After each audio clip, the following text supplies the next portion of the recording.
ఉమ్మడి ఏపీ కంటే కేసీఆర్ హయాంలో కృష్ణానదీ జలాల్లో రాష్ట్రానికి తీవ్ర నష్టం జరిగిందని ఆరోపించారు సీఎం రేవంత్. బీఆర్ఎస్ తప్పుల్ని కాంగ్రెస్ పై నెట్టే ప్రయత్నమని మండిపడ్డారు. కృష్ణా, గోదావరి మీద ఉన్న ప్రాజెక్టుల్ని కేంద్రానికి స్వాధీనం చేయాలని రాష్ట్ర విభజన చట్టంలో ఉందని గుర్తు చేశారు సీఎం రేవంత్. అసలు ఈ ప్రాజెక్టులను కేంద్ర ప్రభుత్వానికి అప్పజెప్పడానికి పునాది రాయబడ్డదే 2014లో మీరు ఎంపీగా ఉన్నప్పుడు మీ అనుమతి మేరకు, మీ సూచన మేరకు ఆనాడు కేంద్ర ప్రభుత్వము ఈ చట్టాన్ని రూపొందించింది. అంటే ఈరోజు ప్రాజెక్టుల అప్పగింత వల్ల తెలంగాణకి ఏదైనా నష్టం జరుగుతుందంటే ఈ చట్ట రూపకల్పనలో భాగస్వాములు, బాధ్యులు చంద్రశేఖరరావు జూన్ 18, 19, 2015 నాడు ఈ సమావేశంలో మా తెలంగాణకు 299 టీఎంసీ నీళ్లు చాలు, 512 టీఎంసీ ఆంధ్రప్రదేశ్ తీసుకెళ్ళండి అని సంతకాలు పెట్టిన మీటింగ్ మినిట్స్ ఇవి.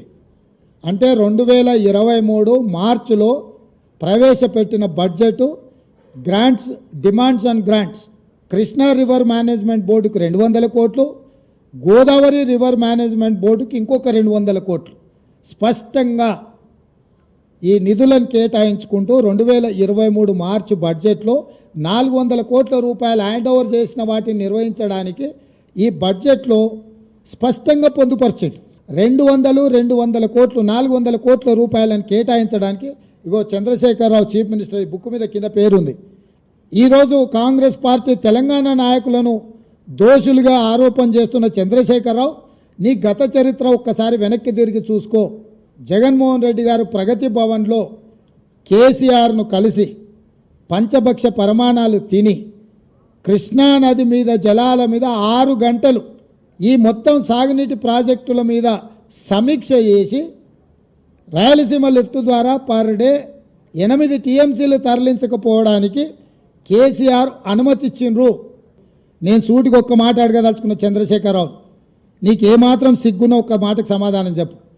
ఇక్కడ ఎన్నికల రోజు, పోలింగ్ రోజు పొద్దున్నే నాగార్జున సాగర్ భూభాగం మొత్తం తెలంగాణలో ఉంది. జగన్మోహన్ రెడ్డి పోలీసులు తుపాకులు వేసుకొని నాగార్జున సాగర్ డ్యామ్ మీదకి వచ్చి ప్రాజెక్టును హ్యాండ్ ఓవర్ చేసుకోరు.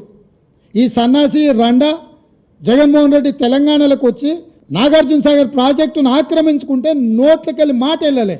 రండ పనులు చేసింది, లొంగిపోయింది నువ్వు చంద్రశేఖరరావు. జగన్మోహన్ రెడ్డికి ప్రాజెక్టును తాకట్టు పెట్టి తుపాకులు తీసుకొని వచ్చి నాగార్జున సాగర్ డ్యామ్ను ఆక్రమించుకుంటే పల్లెత్తు మాట మాట్లాడలేదు. నువ్వు పోయి కేంద్ర ప్రభుత్వానికి ప్రాజెక్టులను హ్యాండ్ ఓవర్ చేయడానికి నిధులను కేటాయించినోడు నువ్వు వచ్చి మమ్మల్ని బదనాం చేస్తావా? మా మీద మాట్లాడతావా? అసెంబ్లీ సమావేశాలలో వైట్ పేపర్ ప్రాజెక్టుల మీద రిలీజ్ చేస్తాం, ప్రాజెక్టుల హ్యాండ్ ఓవర్ మీద చర్చ పెడతాం. మేము వస్తాం, మామ అల్లుడు మీరు ఇద్దరు రాండి, లేకపోతే ఎంబడి కొడుకుని తెచ్చుకొని అవతల మీ బిడ్డ ఉంటే ఆమెను కూడా ఉమ్మడి సమావేశాలు పెడతాం. ఒకవేళ చర్చ చేద్దామంటే శాసనమండలి, శాసనసభ ఉమ్మడి సమావేశాలు ప్రత్యేకంగా ప్రాజెక్టుల మీద, జలాల మీద చర్చ పెడతాము. మాకెవ్వరు లేరు, నేను మా ఉత్తమ్ కుమార్ రెడ్డి గారు ఇద్దరమే మాట్లాడతాం. నీకు చిత్తశుద్ధి ఉంటే, నీకు నిజాయితీ ఉంటే ఈ చర్చలకు రాకుండా ముఖం చాటేయకు చంద్రశేఖరరావు. వ్యవహారం అంతా మామాళ్ళుల మధ్యలోనే జరిగింది. మీకు పూర్తిగా అవకాశం ఇస్తాం. ఒక్క నిమిషం కూడా నీ మైక్ కట్ చేయం చంద్రశేఖరరావు. రా. 60 ఏళ్ళు ఉమ్మడి రాష్ట్రంలో జరిగిన పరిపాలనలో జరిగిన నష్టానికంటే చంద్రశేఖరరావు ముఖ్యమంత్రి అయిన 10 ఏళ్లలోనే కృష్ణానది జలాలలో తెలంగాణకు తీరని అన్యాయం జరిగింది. నేను నిర్దిష్టమైన ఆరోపణ చేస్తున్నా. ముఖ్యమంత్రి గారు మేము తెలియజేస్తున్నాం, ప్రాజెక్టులు కృష్ణా రివర్ వాటర్ మేనేజ్మెంట్ బోర్డుకి అప్పగించేది లేదు. శాసనసభలో అన్ని విషయాలు చర్చ పెడతాము. స్వతంత్ర భారతదేశంలో ఏ ముఖ్యమంత్రి అయినా ఏ రాష్ట్రంలో తప్పులు చేసిందంటే కేసీఆర్ ఇరిగేషన్ శాఖల్లో తెలంగాణలో సర్వనాశనం చేసిండు ఆన్ రికార్డు చెప్తున్నా. జగన్మోహన్ రెడ్డి గారు తెలంగాణకి రావాల్సిన నీళ్లు ఎత్తుకపోతుంటే మరి ఏకాంత చర్చల్లో ఏం కుట్ర చేసిండ్రో ఏమో కానీ నోరు మెదపరు. ఈ పెద్ద మనిషి కేసీఆర్ కాళేశ్వరంలో 2 టీఎంసీల కోసం 1,27,000 కోట్ల క్యాపిటల్ కాస్టు, పర్ ఇయర్ 10,000 కోట్ల రన్నింగ్ కాస్ట్ పెట్టి ప్రాజెక్ట్ కడతారట. అంటే ఇంతకంటే తుగ్లక్ పనులు, ఇంతకంటే కక్కుర్తి ఎక్కడ ఉంటుందని అడుగుతున్నాం. నిస్సందేహంగా జగన్మోహన్ రెడ్డి గారు, కేసీఆర్ గారు మాట్లాడుకున్న విషయాల్లో తెలంగాణపై కృష్ణా నదీ జలాలపై కుట్ర జరిగింది. తెలుగు కళాకారులు ఎక్కడున్నా గౌరవించుకోవాలన్నారు సీఎం రేవంత్. కళాకారులు కవుల్ని ప్రోత్సహించడం ప్రభుత్వం బాధ్యత అని చెప్పారు. హైదరాబాద్ శిల్పకళా వేదికలో పద్మ అవార్డు గ్రహీతల్ని ఘనంగా సన్మానించారు సీఎం రేవంత్. మంత్రులు, మాజీ ఉపరాష్ట్రపతి వెంకయ్య, సినీ నటుడు చిరంజీవితో పాటు మరో 6 అవార్డు విజేతల్ని సత్కరించారు. పద్మశ్రీ అవార్డు గ్రహీతలకు 25 లక్షల చెక్కుల్ని అందించారు సీఎం. ప్రతి నెల 25,000 రూపాయల పెన్షన్ ఇస్తామని చెప్పారు. ఏ రంగంలో ఉన్నా విలువలు ముఖ్యమన్నారు మాజీ ఉపరాష్ట్రపతి వెంకయ్య నాయుడు. కృషి, పట్టుదల, నీతి, నిజాయితీ ఉంటే ప్రతి ఒక్కరూ ఉన్నత స్థాయికి ఎదగొచ్చని చెప్పారు. మా మంత్రివర్గ సహచరుల అనుమతితో ప్రతి ఒక్క పద్మశ్రీ అవార్డు గ్రహీతకు 25 లక్షల రూపాయల నగదు బహుమతిని, ఈ నగదు బహుమతితో పాటు ప్రతి నెల వారి ఖర్చుల కోసం, ఎందుకంటే వైద్యము, ఆరోగ్యము ఖరీదైంది, ఇంట్లో చిన్న చిన్న ఖర్చులు కూడా ఈరోజు పెరిగిపోయినాయి. అందుకే ప్రతి నెల 25,000 రూపాయలు ప్రభుత్వం నుంచి పెన్షన్ లాగా వారికి ఇవ్వాలి అని చెప్పి మా ప్రభుత్వం నిర్ణయం తీసుకున్నది. మిత్రులారా, నేను ఒకే ఒక్క మాట ఈ వేదిక మీద నుంచి చెప్పదలుచుకు, సాంప్రదాయాలను గౌరవించాల్సి వచ్చినప్పుడు, మన భాషను, మన సంస్కృతిని, మన సాంప్రదాయాలను కాపాడుకోవాల్సి వచ్చినప్పుడు అన్నిటినీ పక్కన పెట్టి మనందరం ఏకం కావాల్సిన అవసరం ఉన్నది. ప్రజాస్వామ్యంలో ప్రజలు రుజువర్తన లేని వారిని, నీతి నిజాయితీ లేని వారిని, ఇతర విషయాలపై ఆధారపడి జనాన్ని రెచ్చగొట్టి గెలిచే వాళ్ళని తగిన గుణపాఠం వాళ్ళకి చెప్పాల్సిన అవసరం ఉంది. సమయం ఆసన్నమైంది. కులం పేరుతో, మతం పేరుతో, వర్గం పేరుతో, వర్ణం పేరుతో, జిల్లా పేరుతో, భాష పేరుతో జనాన్ని చీల్చే ప్రయత్నాలు చేయకూడదు. అందుకని నేను ఎప్పుడు ఒక మాట చెప్తుంటాను, ఆ మాట చెప్పి ముగిస్తాను. Character, calibre, capacity and conduct ఉన్న వ్యక్తులను ఎన్నుకోవాలా. 4 Cలు: character, calibre, capacity and conduct ఉన్న వ్యక్తులను ఎన్నుకోవాలా. రాజకీయంలోనే కాదు, ఏ రంగంలోనైనా సరే అలాంటి వాళ్ళని ప్రోత్సహించాలా. కానీ కొంతమంది నాయకులు కొత్తగా కనిపెట్టారు 4 Cలు. ఆ సీలు కష్టం కదా, అందుకని దాని ప్లేస్లో కొత్త సీలు కనిపెట్టారు. ఏందయ్యా కొత్త సీల్ అంటే? Caste, community, cash, criminality. రాజకీయాలు రాను రాను ఇలాగా దుర్భాషలతోటి, వ్యక్తిగత విమర్శలతోటి ఇలా దిగజారిపోతున్నాయి చిరంజీవి గారు. ఇది కాదు, ఇది ఆ హుందాతనం ఉండాలి. ఉండి కూడా ఎన్ని సాధించాం మేము. అది ఇదవుతున్నట్టు ఎంత మదన పడుతున్నారంటే, ఒంటరి కూర్చున్నప్పుడు ఆయనతో నాతో చెప్పినప్పుడు, ఇప్పుడు కూడా అలాగే అయిపోతుంది. అలా అవ్వకుండా ఉంటే బాగుంటుంది అంటే, అలాంటి అవ్వకుండా ఉంటే బాగుంటుందన్న ప్రయత్నంలో నేను కూడా మిమ్మల్ని ఇన్స్పిరేషన్గా తీసుకుని నేను వెళ్ళినవాడేనండి. కానీ ఆ ధాటికి, ఆ మాటలకి, మాట పడటం, మాట అనటం ఇది నా వల్ల కాదు, మీలాగనే. కాబట్టి నేటి రాజకీయాల్లో మనం అన్ఫిట్ అంటారా, లేకపోతే మనలాంటి వాళ్ళు ఇలాగ ఎగైన్ ప్రతిసారి ప్రతి చోటని చెబుతూ ఉంటే ప్రజలు వాళ్ళు మోటివేట్ అయ్యి అలా దుర్భాషలాడి రాజకీయంగా వ్యక్తిగతంగా విమర్శ చేసే వాళ్ళని కానీ తిప్పి కొట్టగలిగితే ఖచ్చితంగా మీరు అనుకున్నది, నేను అనుకున్నది జరిగి తీరుతుందండి. ప్రజలే ఆలోచించుకోవాలి. అలాగా నోరు జారే వాళ్ళని, దుర్భాషలాడుతూ వ్యక్తిగత విమర్శలు చేసే వాళ్ళని తిప్పికొట్టే విధంగా నిర్ణయించే శక్తి మీకే ఉన్నది, మీరే నిర్ణయించుకోవాలని చెప్తాను. కేంద్రం వరి పండించే రైతుల్ని ఆదుకోవాలన్నారు మంత్రి తుమ్మల నాగేశ్వరరావు. బియ్యం ఎగుమతులపై నిషేధంతో రైతులు ఇబ్బందులు పడుతున్నారని చెప్పారు.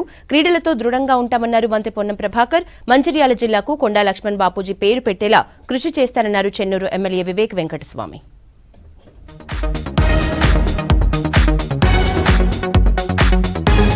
దేశానికి అన్నం పెట్టే స్థాయిలో తెలంగాణ ఉందన్నారు మంత్రి తుమ్మల నాగేశ్వరరావు. హైదరాబాద్ తాజ్ డెక్కన్ లో గ్లోబల్ రైస్ సమ్మిట్ బ్రోచర్ ని మంత్రి ఆవిష్కరించారు. జూన్ 4 నుంచి 3 రోజుల పాటు సదస్సు జరగనుంది. 60% వ్యవసాయం వరి మీదే ఆధారపడి ఉంటుందన్నారు తుమ్మల. బియ్యం ఎగుమతుల్ని కేంద్రం బ్యాన్ చేయడంతో రైతులు ఇబ్బందులు పడుతున్నారన్నారు. ట్రేడర్స్ ఎక్స్పోర్ట్ చేయాలనంటే కేంద్ర ప్రభుత్వం యొక్క ఆంక్షలు ప్రతిబంధకంగా ఉన్నాయి. కాబట్టి కేంద్ర ప్రభుత్వం ఆలోచన చేయాల్సింది రైతు సెంట్రిక్గా, రైతుకు మేలు జరిగేటటువంటి ఎక్స్పోర్ట్స్ ఇంపోర్ట్స్ విధానాన్ని మీరు పాటించాలి. కాబట్టి దయచేసి ఇప్పుడు మీరు ఎక్స్పోర్ట్స్ని అవకాశం ఇస్తే మన సర్ప్లస్ రైస్ అంతా కూడా బయట దేశాలకు వెళ్ళినట్లయితే డిమాండ్ వస్తుంది. డిమాండ్ ఉన్నప్పుడు రేట్ వస్తుంది. రేట్ వస్తే రైతు నిలబడగలుగుతారు. క్రీడలను ఆడితే శారీరకంగా, మానసికంగా దృఢంగా ఉంటామన్నారు మంత్రి పొన్నం ప్రభాకర్. హైదరాబాద్ నెక్లెస్ రోడ్ లో Secunderabad parliament cricket league Ponnam ప్రారంభించారు. యువత మత్తును వదిలి సన్మార్గంలో నడవాలన్నారు మంత్రి. సమాజంలో భాగస్వామ్య దేశ నిర్మాణంలో భాగస్వామ్యం కావాలనుకుంటే క్రీడా వేదిక తప్ప ఇంకొకటి కాదు. మీ అందరికీ తెలుసు, క్రీడలు ఏ విధంగా ఓన్లీ మన శరీరానికే కాకుండా మానసికంగా సమాజంలో కూడా నలుగురు స్నేహితులుగా ఏర్పడి ఒక టీమ్గా ఉండి అందరితో కలుపుకొని పోయేటువంటి ఒక అవకాశం దొరుకుతుంది. డిప్యూటీ సీఎం భట్టి విక్రమార్కను మర్యాద పూర్వకంగా కలిశారు సినీ నటుడు మంచు విష్ణు. భట్టి విక్రమార్కకు పుష్పగుచ్చం అందజేసి శుభాకాంక్షలు తెలిపారు. డిప్యూటీ సీఎం ను కలిసిన వారిలో మంచు విష్ణుతో పాటు రవిబాబు, శివబాలాజీ ఉన్నారు.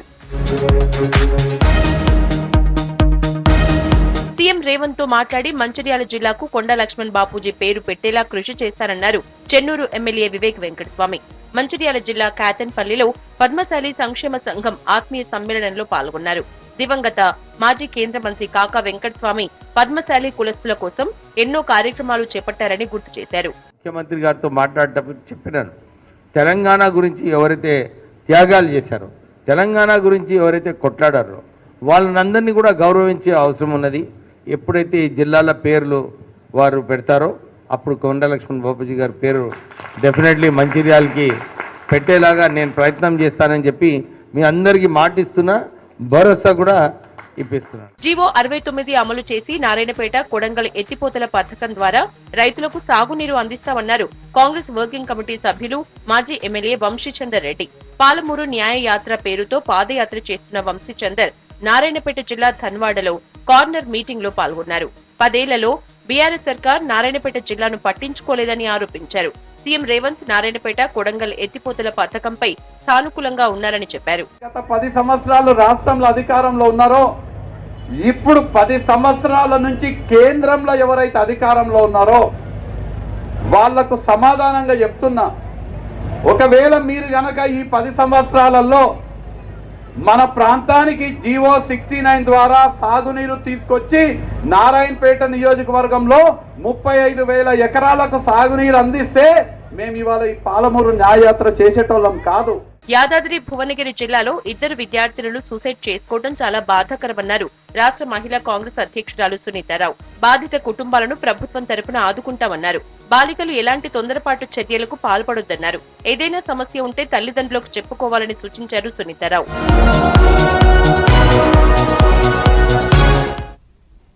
రాష్ట్ర నీటి ప్రాజెక్టుల్ని కృష్ణా రివర్ మేనేజ్మెంట్ బోర్డుకు అప్పగించడంపై ఫైర్ అయ్యారు బీఆర్ఎస్ లీడర్స్లు. కేఆర్ఎంబీకి ప్రాజెక్టుల్ని అప్పగిస్తే సాగునీటి విషయంలో రాష్ట్రానికి అన్యాయం జరుగుతుందని అన్నారు హరీష్ రావు. కేంద్రం ఎంత ప్రయత్నించినా గత ప్రభుత్వం ప్రాజెక్టుల్ని కృష్ణా బోర్డుకు అప్పగించలేదని చెప్పారు.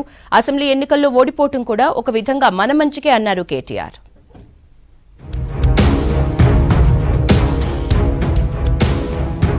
పదేళ్లు కేంద్రం ఒత్తిడి చేసినా తాము ప్రాజెక్టులను కృష్ణా రివర్ బోర్డుకు అప్పగించలేదన్నారు మాజీ మంత్రి హరీష్ రావు.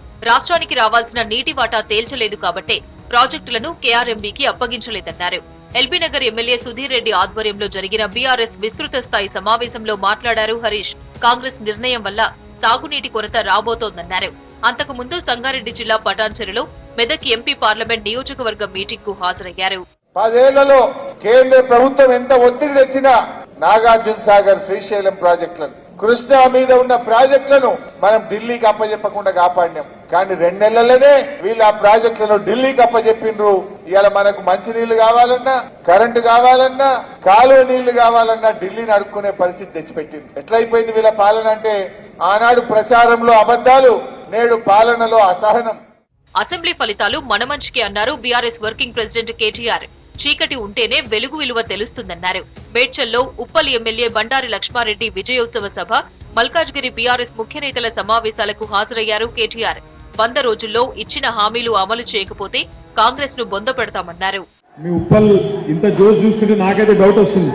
గవర్నమెంట్ లో మనం ఉన్నామా, కాంగ్రెస్ ఉన్నదా నాకైతే అర్థమైతలేదు. ఎట్లాగో పార్లమెంట్ లో కూడా మల్కాజ్గిరి మడత పెట్టి కొడతాం, కాంగ్రెస్ ను తప్పకుండా కొడతాం. 100 రోజుల్లో వాళ్ళు ఇచ్చిన హామీలు అమలు చేయకపోతే వాళ్లకు బొంద దవ్వుడు స్టార్ట్ చేద్దాం. కాంగ్రెస్ పార్టీని ఆ బొందలోనే పూడ్చిపెట్టే దిశగా ఆలోచన చేద్దాం. చీకటి ఉంటేనే వెలుగు విలువ కూడా తెలుస్తుంది. ఈ నికృష్టమైన కాంగ్రెస్ పరిపాలన చూస్తేనే కేసీఆర్ గొప్పతనం కూడా తెలుస్తుంది. కృష్ణా జలాలపై కేంద్రం పెత్తనంతో రాష్ట్రానికి ఇబ్బందులు వస్తాయన్నారు మాజీ మంత్రి జగదీష్ రెడ్డి. ఉమ్మడి నల్గొండ, రంగారెడ్డి, పాలమూరు జిల్లాలకు సాగునీటి కోసం కేంద్రాన్ని కోరాల్సిన పరిస్థితి ఏర్పడిందన్నారు. సూర్యాపేట జిల్లా కోదాడ నియోజకవర్గ బీఆర్ఎస్ విస్తృత స్థాయి సమావేశానికి హాజరయ్యారు జగదీష్ రెడ్డి. ఈ ప్రభుత్వం కళ్ళు మూసుకొని చేస్తున్న పనికి, ప్రభుత్వం యొక్క చేదగాంతనానికి లేదా అవగాహన రాహిత్యానికి నిదర్శనం ఇది.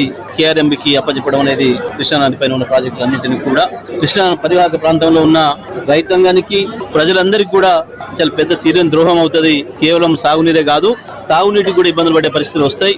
ఇవాళ ఒక్కసారి కేంద్ర చేతుల్లో కనుక ప్రాజెక్టులకు మెయింటెనెన్స్ పోతే ప్రతి సందర్భంలో కేంద్రం అనుమతి కొరకు చూడాల్సిన పరిస్థితి వస్తుంది. ప్రపంచవ్యాప్తంగా క్యాన్సర్ వ్యాధి మహిళలకే ఎక్కువ వస్తోందన్నారు మాజీ మంత్రి గంగుల.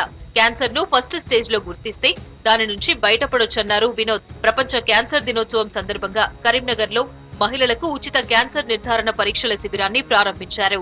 ఎక్కువ క్యాన్సర్ బారిన పడింది మా మహిళా సోదరు మనలే. మొదట్లో నిర్ధారణ చేస్తే అసలు ఇది రోగమే కాదు, ప్రైమరీ స్టేజ్ గుర్తిస్తే డెఫినెట్ గా we can control, we can extend their life. వాళ్ళ జీవితాన్ని పిడిపించే, వాళ్ళ లైఫ్ పిడిపించే అవకాశం ఉంది. కానీ మనలో ఏంటంటే భయం, నేను టెస్ట్ చేసుకుంటే నాకు రోగం పాజిటివ్ కావచ్చు అని ఆ భయం ఉంటుంది. కానీ భయపడి ఎప్పుడు తప్పుకుంటాం, టెస్ట్ పోవాలి, we have to face. Cancer ఏంటంటే అది మిగతా లాగా చెప్పదు, అది ఒక స్టేజ్ దాటిన తర్వాతనే బయటికి దాని యొక్క సిమ్టమ్స్ వస్తాయి. ఇంకా సైన్స్ అండ్ రీసెర్చ్ జరుగుతుంది. ఏ క్యాన్సర్ అయినా కూడా మనకు కొన్ని టెస్టుల ద్వారా, బ్లడ్ టెస్ట్ ద్వారా సెల్ చేంజెస్ ఐడెంటిఫై చేయాలి. సైన్స్ రీసెర్చ్ జరుగుతుంది. అసలు ప్రపంచంలో ఉన్నటువంటి కోటీశ్వర్లు అందరూ ఖర్చు పెడుతున్నారు దానిపైన. అసెంబ్లీలో పూలే విగ్రహం ఏర్పాటు చేయాలనే డిమాండ్తో 12న మహాధర్నా చేయాలని నిర్ణయించింది తెలంగాణ జాగృతి. 6 నుంచి 10 వరకు ఉమ్మడి జిల్లాల వారీగా రౌండ్ టేబుల్ సమావేశాలు నిర్వహించనున్నారు. ఇందిరా పార్క్ దగ్గర జరగనున్న మహాధర్నాలో పాల్గొనాల్సిందిగా ఆయా పార్టీలు, బీసీ సంఘాలు, మేధావులు, ప్రొఫెసర్లకు పిలుపునిచ్చారు ఎమ్మెల్సీ కవిత. సంస్కృతి వారసత్వాల్ని పట్టించుకోని దేశాలు ప్రగతి సాధించడం అసాధ్యమని చెప్పారు ప్రధాని నరేంద్ర మోదీ. సుదీర్ఘకాలం దేశాన్ని ఏలిన పార్టీ మన వారసత్వ సంపదను పట్టించుకోలేదని ఫైర్ అయ్యారు. అసోంలో పర్యటించిన ప్రధాని 11,000 కోట్ల ప్రాజెక్టులకి శంకుస్థాపన చేశారు. ఈశాన్య రాష్ట్రాల్ని పశ్చిమ ఆసియాతో అనుసంధానిస్తున్నామని చెప్పారు. పర్యాటక కేంద్రాల అభివృద్ధికి త్వరలో కొత్త పథకం తీసుకొస్తామన్నారు మోదీ. దేశాన్ని సుదీర్ఘకాలం పాలించిన పార్టీ భారత్ ప్రాముఖ్యతను గుర్తించడంలో విఫలమైందని ఆరోపించారు ప్రధాని నరేంద్ర మోదీ. అసోంలో పర్యటించిన ప్రధాని దాదాపు 11,000 కోట్ల విలువైన అభివృద్ధి పనులకు శంకుస్థాపన చేశారు. గత జ్ఞాపకాలను తుడిచేసిన ఏ దేశం కూడా పురోగతి సాధించలేదన్నారు. ఈశాన్య రాష్ట్రాలను అద్భుతంగా అభివృద్ధి చేస్తున్నామని చెప్పారు. దక్షిణాసియాతో ఈశాన్య రాష్ట్రాల అనుసంధానం జరుగుతుందని చెప్పారు మోదీ. पर्यटन के केंद्र नॉर्थ ईस्ट के खूबसूरत इलाके तो पहले भी यहां थे, लेकिन तब इतने टूरिस्ट यहां नहीं आते थे.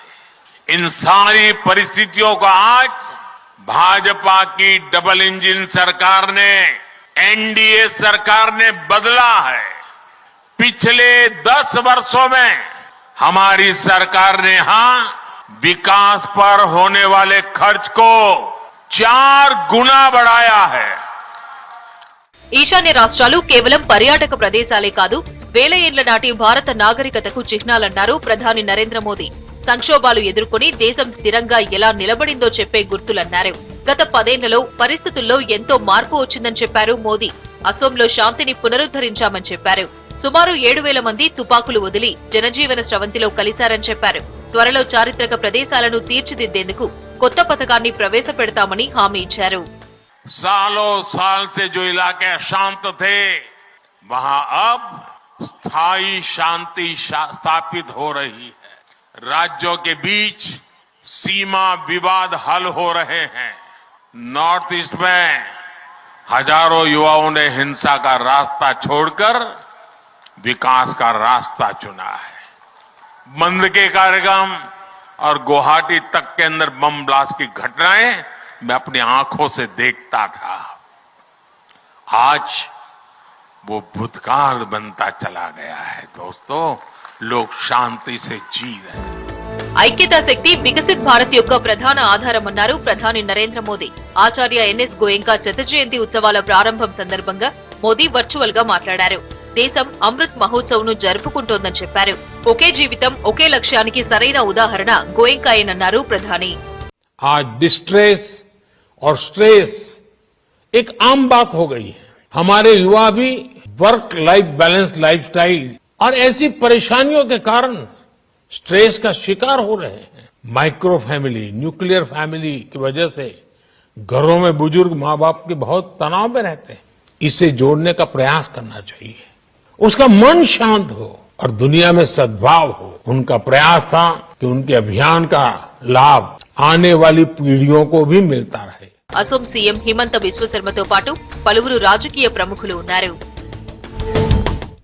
కార్మిక చట్టాలను కాంగ్రెస్ బలపరిస్తే మోదీ విధ్వంసం చేశారని ఫైర్ అయ్యారు రాహుల్ గాంధీ. దేశంలో యువతకు కోరుకున్న ఉద్యోగం రావటం లేదన్నారు. ప్రభుత్వ సెక్టార్లని ఉన్నపలంగా అమ్మకానికి పెట్టారని ఆరోపించారు. కార్పొరేట్ మిత్రులకు దేశ సంపదను ధారాదత్తం చేస్తున్నారన్నారు రాహుల్.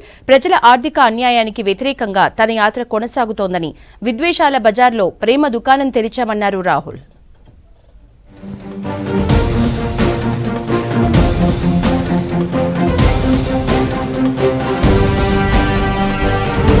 బీజేపీ, ఆర్ఎస్ఎస్ దేశంలో విద్వేషాలు వ్యాప్తి చేస్తోందని మండిపడ్డారు రాహుల్ గాంధీ. 22వ రోజు భారత్ జోడో న్యాయ్ యాత్ర జార్ఖండ్ లో కొనసాగింది. ప్రజలు పెద్ద ఎత్తున రాహుల్ వెంట నడిచారు. ప్రజల కష్టాలను రాహుల్ స్వయంగా తెలుసుకున్నారు. యువతకు ఉద్యోగాలు రావడం లేదని, దేశంలో ప్రభుత్వ సెక్టార్లు మొత్తం అమ్మకానికి పెట్టారని ఆరోపించారు రాహుల్. జార్ఖండ్ లో స్థానిక కార్మికులకు తీవ్ర అన్యాయం జరుగుతుందని చెప్పారు. ప్రస్తుతం దేశంలో 50 కోట్ల మంది కాంట్రాక్ట్ కార్మికులున్నారని, వారి కోసం కాంగ్రెస్ ఎన్నో చట్టాలు చేసినా बीजेपी ప్రభుత్వం నిర్వీర్యం చేస్తుందని చెప్పారు. कि देश में नफरत, हिंसा क्यों फैल रही है? इसका कारण भाइयों और बहनों अन्याय है। बीजेपी की सरकार, आरएसएस की विचारधारा देश में सिर्फ हिंसा और नफरत नहीं फैला रही है, वो देश में अन्याय फैला रहे हैं। देश का पूरा धन 2-3 बड़े उद्योगपतियों को दिया जा रहा है। ఆదివాసీల హక్కుల కోసం కాంగ్రెస్ పోరాడుతూనే ఉంటుందన్నారు రాహుల్. ఆదివాసీల విద్య, ఆరోగ్యం, ఉపాధి కోసం 24 గంటలు శ్రమిస్తామని హామీ ఇచ్చారు. విద్వేషాల బజారులో ప్రేమ దుకాణం తెరిచామని, దీని లక్ష్యం దేశాన్ని కలపడమేనన్నారు. ప్రజలకు ఆర్థిక అన్యాయం జరుగుతోందని, వారి ఆస్తులన్నీ కార్పొరేట్ ట్రెండ్స్ కు కట్టబెట్టారని ఫైర్ అయ్యారు రాహుల్. आदिवासियों को रोजगार मिलता था, उनको सबको एक के बाद एक प्राइवेटाइज किया जा रहा है। ये पब्लिक सेक्टर यूनिट हिंदुस्तान की जनता की प्रॉपर्टी है। नरेंद्र मोदी जी, उनकी सरकार उन्हीं 2-3 अरबपतियों को पूरी की पूरी पूंजी पकड़ा रहे हैं। और मुझे लगता है थोड़ी सी देर में जो झारखंड में आपकी स्टील की इंडस्ट्री है, बोकारो है, ये सब पकड़ा के ये अपने 2-3 मित्रों को पकड़ा देंगे। రాష్ట్రాల హక్కుల కోసం కాంగ్రెస్ పోరాడుతూనే ఉంటుందన్నారు కాంగ్రెస్ చీఫ్ మల్లికార్జున ఖర్గే. రాష్ట్రాలను వేధిస్తూ మోడీ పాలన కొనసాగిస్తున్నారన్నారు. కేరళలోని త్రిశూర్లో జరిగిన మహాజన సభలో ఖర్గే మాట్లాడారు. ప్రేమ, కరుణ, ప్రజాస్వామ్య, లౌకికవాదం యొక్క సారాంశాన్ని కాంగ్రెస్ నమ్ముతుందన్నారు. లౌకికవాదమే దేశాన్ని కలిపి ఉంచుతుందన్నారు Kharge. After completion of his most successful Bharat Jodo Yatra from Kanyakumari to Kashmir via Kerala,